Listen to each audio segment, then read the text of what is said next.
அன்பானவர்களே, அன்பு வணக்கங்கள். உங்களுடைய முன்னோர்கள் இறந்து போயிருந்து அவர்களுடைய ஆன்மாக்கள் மேல் உலகிலே சென்று ஒரு உயர்வான நிலையில் இருக்கும் பொழுது அந்த ஆன்மாக்கள் உங்களுக்கு உதவி செய்வதற்காக காத்து இருக்கிறது என்று ஆவி உலக ஆராய்ச்சியாளர்கள் கூறுகிறார்கள். உங்களுடைய வீட்டிலே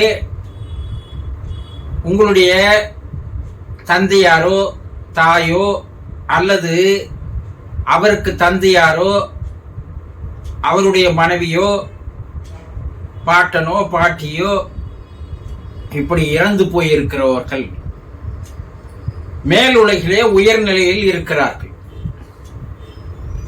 அந்த ஆன்மாக்கள் தன்னுடைய குடும்ப உறுப்பினர்களுக்கு ஏற்படுகின்ற பிரச்சனைகளை எல்லாம் தீர்த்து வைப்பதற்காக காத்து இருக்கின்றன என்று கூறுகிறார்கள்.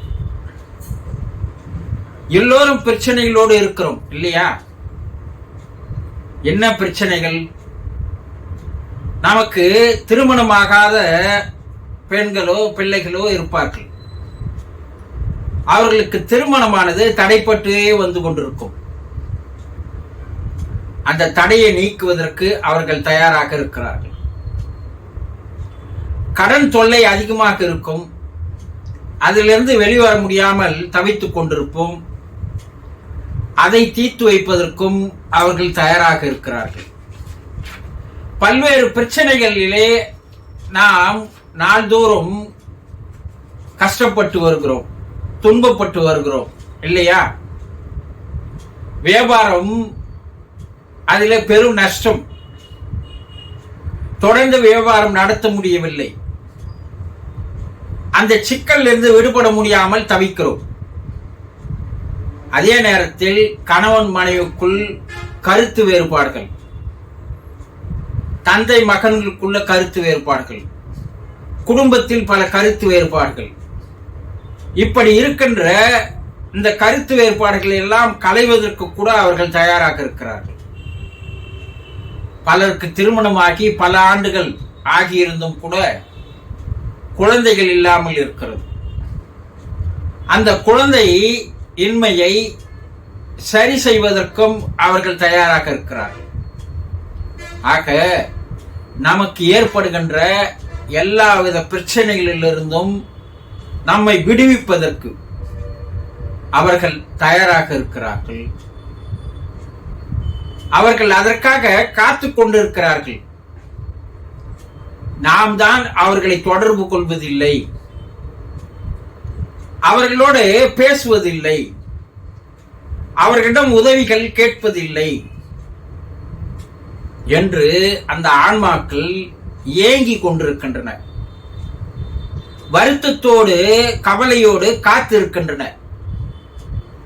ஏன் நம்மளை நம்முடைய குடும்பத்தினர்கள் தொடர்பு கொள்ள மாட்டார்கள், அழைக்க மாட்டேன்றார்கள் என்றெல்லாம் அவர்கள் மனவேதனையோடு இருக்கிறார்கள் என்று ஆவி உலக ஆராய்ச்சியாளர்கள் அவர்களோடு தொடர்பு கொண்டு பேசும்போது அவர்களிடமிருந்து வந்த தகவல்களை தெரிவிக்கிறார்கள். அப்ப நம்ம கேட்கலாம், நம்ம பிரச்சனைகள் எல்லாம் தீர்த்து வைப்பதற்கு ஒரு ஆள் மேலே இருக்கும்போது நம்ம என்ன செய்யறோம்? ஜோசியர்களிடம் போவது, கோயில்களுக்கு போவது, பரிகாரங்கள் செய்வது, இதையெல்லாம் செய்கிறோம் இல்லையா? பிரச்சனைகள் தீர்கிறதா? தீர்ந்த பாடாக்கு மேலும் மேலும் பிரச்சனைகள் அதிகமாகிறது. திருமண தடையை நீக்கிக் கொள்வதற்காக ஜோதிடரும் சென்றால் அவர் என்ன சொல்லுவாரு? இந்த கோயிலுக்கு போங்க, இங்க போயிட்டு வந்தீங்கன்னா உங்க தடை நீங்கும். எத்தனை கோயிலுக்கு போய் வந்தாலும் அந்த தடை நீங்கவில்லை. இந்த தடைகள் நீங்காமல் இருப்பதற்கு காரணம் என்னன்னா, நம்முடைய முன்னோர்களுடைய ஆன்மாக்களுடைய வருத்தமும் வேதனையும் கவலையும் நம்மை சுற்றி ஒரு வளையத்தை உருவாக்கி இருக்கிறது. அந்த வளையத்துக்குள்ளேயே நாம் மாட்டிக்கொண்டிருக்கிறோம். அதிலிருந்து விடுபட வழி தெரியவில்லை. அதற்காக எதை சாப்பிட்டா பித்தம் தெளியும்னு கண்டவங்கிட்ட போறது, கண்டவன் சொல்றத கேட்கறது, இது எல்லாம் செய்து வந்தால் பிரச்சனைகள் தீரவே தீராது. வேறொரு சொல்கிறார்கள், நாங்கள் அமாவாசை அதுவும் போய் திதி தருகிறோமே, சடங்குகள் செய்கிறோமே, வழிபாடுகள் செய்கிறோமே என்று கேட்கிறார்கள். இதில் இருக்கின்ற உண்மையான விஷயங்கள் என்ன என்பதை புரிந்து கொள்வதே இல்லை. என்ன விஷயம்? நீங்கள் கண்ணால் காணாத கடவுளை போய் நம்புகிறீர்கள். அந்த கண்ணால் காணாத கடவுளை போய் பிரார்த்தனை செய்கிறீர்கள், வேண்டுகிறீர்கள், பூஜை செய்கிறீர்கள்.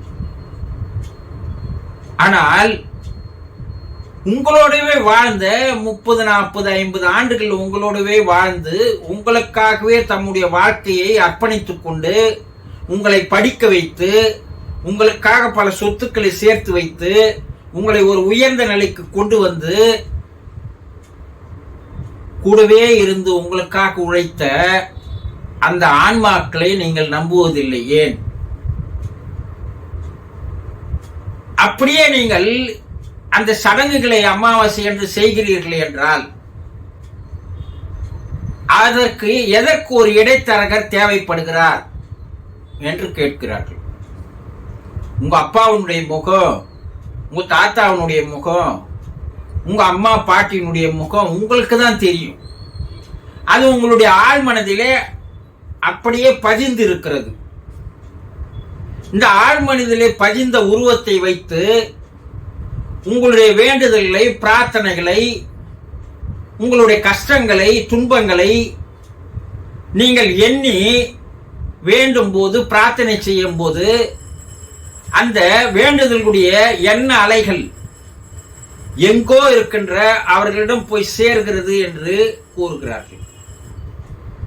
இப்போது நீங்க வாழும் போது யாரோ ஒருத்தர் உங்கள் நண்பரையோ உறவினரையோ நீங்கள் நினைத்து அவரை பார்த்து ரொம்ப நாள் ஆகிவிட்டது, அவரை பார்க்க வேண்டும், அவரோடு பேச வேண்டும் என்று ஒரு 10 நாளைக்கு நீங்கள் நினைத்து கொண்டே இருந்தால் உங்களுடைய நினைப்பினுடைய எண்ணமானது நேரடியாக அவருடைய மனதிலே போய் ஒரு தூண்டுதலை உருவாக்கி உங்களை நினைக்க செய்து உங்களை வந்து பார்க்கிற வசதியை, வாய்ப்பை, சந்தர்ப்பத்தை ஏற்படுத்தி தருகிறது இல்லையா?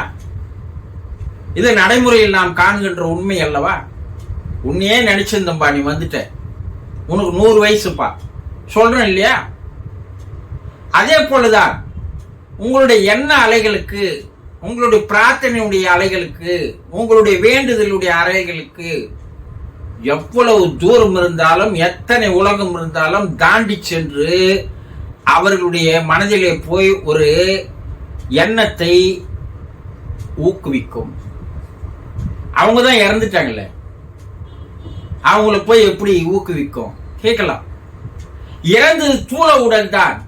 அந்த சூக்கம் உடலான மனமானது அங்கே மேலே வாழ்ந்து கொண்டுதான் இருக்கிறது. உங்களுடைய மனமும் அவர்களுடைய மனமும் தான் தொடர்பு கொள்ள போகிறது தவிர அவருடைய தூள உடல் இல்லை. அப்படி இருக்கும்போது நீங்க அமாவாசைக்கு போய் திதி தருகிறீர்கள், வேறு ஒருவரை நடுத்தரகராக வைத்து உங்களுடைய தகப்பனாருடைய, பாட்டனாருடைய, அவருடைய ராசியை, நட்சத்திரத்தை, அவருடைய பெயரை நீங்கள் வைத்து அவரிடம் தரும்போது, கூறும்போது அவர் அதை கூறி செய்கிறார். எந்த காலத்தில் இறந்தார், எந்த ஆண்டில் இறந்தார் என்பதையெல்லாம் கேட்டு செய்கிறார்கள் இல்லையா? இதே பெயர் கொண்டவர்கள், இதே ராசி கொண்டவர்கள், இதே நட்சத்திரம் கொண்டவர்கள் உலகத்தில் இருப்பார்கள் இல்லையா? அப்ப நீங்க தருகின்ற அந்த திதியானது யாருக்கு போய் சேர்கிறது? அவருக்கு நடுத்தரகருக்கு உங்களுடைய தகப்பனாருடைய உருவமோ பாட்டனாருடைய உருவமோ தெரியாது. அப்ப அவர் செய்கின்ற அந்த சடங்கானது விலாசம் இல்லாத ஒருவரிடம் போய் எப்படி சேரும்? இதை சரியாக புரிந்து கொள்ளாமல் செய்து வருகிறார்கள். அங்கே இருக்கின்ற ஆன்மாக்கள் என்ன சொல்கிறது என்றால், நீங்கள் அமாவாசைக்கு தருகின்ற திதி சடங்குகள் வழிபாடுகள் எல்லாம் மனப்பூர்வமாக ஆத்மபூர்வமாக செய்வதில்லை. ஏதோ ஒரு கடனாக கடமையாக சடங்காக தான் செய்து வருகிறீர்கள்.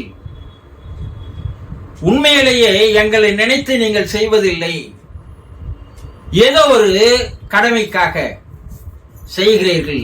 அதை நாங்கள் ஏற்றுக்கொள்வதற்கு தயாராக இல்லை. நாங்கள் மன வருத்தத்தோடு தான் இருக்கிறோம் என்று அந்த ஆன்மாக்கள் கூறுகிறோம். அப்ப நீங்க எத்தனை ஆண்டுகள் செய்தாலும் அது ஒரு கடனாக கடமையாக தான் செய்கிறீர்களே தவிர அதை மனப்பூர்வமாக அவர்களை நினைத்து அந்த உருவத்தை மனக்கண் முன் கொண்டு வந்து உங்களுடைய வேண்டுதல்களை எண்ணங்களை செய்கிறீர்களா? அந்த சடங்குகள் செய்யும் போது உங்களுடைய பெற்றோர்களை நீங்கள் நினைத்துக் கொள்கிறீர்களா? அவர்களுக்கு வேண்டுதல்களை வைக்கிறீர்களா? இதெல்லாம் எதுவுமே கிடையாது. இதையெல்லாம் செய்து நம்பி வருவது என்பது சரியான ஒரு செயல் அல்ல. நீங்கள் சரியாக அவர்களிடம் வேண்டும் போது அவர்கள் உங்களுக்காக காத்து கொண்டிருக்கிறார்கள். அவர்கள் உங்களுக்கு ஏற்படுகின்ற எந்த பிரச்சனைகள் இருந்தாலும் அதை தீர்த்து வைப்பதற்கான சூழ்நிலையை, சந்தர்ப்பங்களை, வாய்ப்புகளை அவர்கள் ஏற்படுத்தி தருகிறார்கள் என்பது நிரூபிக்கப்பட்ட உண்மைகள். இது பல நாடுகளில் பல பேரோடு ஆராய்ச்சி செய்ததனுடைய வெளிப்பாடுகள். அப்போ நீங்க நேரடியாக உங்களுடைய முன்னோர்களோடு அந்த ஆன்மாக்களோடு நீங்கள் எப்போது தொடர்பு கொள்கிறீர்களோ, எப்போது வேண்டுதல்களை வைக்கிறீர்களோ, எப்போது நீங்கள் பிரேயர் செய்கிறீர்களோ, அப்போதுதான் உங்களுடைய எல்லா பிரச்சனைகளையும் தீர்ந்து போகுமே தவிர வேறு யாரை நம்பினாலும் எந்த சடங்குகளை செய்தாலும் உங்கள் பிரச்சனைகளிலிருந்து நீங்கள் விடுபடவே முடியாது. அப்போ அவர்களோடு தொடர்பு கொண்டு பேசுவதற்கு என்ன வழி? வேண்டுதல்களை வைப்பதற்கு என்ன வழி? எங்கள் பிரச்சனைகளை தீர்த்துக் கொள்வதற்கு என்ன வழி என்றால் சரியான வழிமுறைகள் இருக்கிறது. அந்த சரியான வழிமுறைகளை நான் அடுத்த வீடியோவில் உங்களுக்கு தெரிவிக்கிறேன். தெரிந்து கொண்டீர்களா? சந்தோஷம்.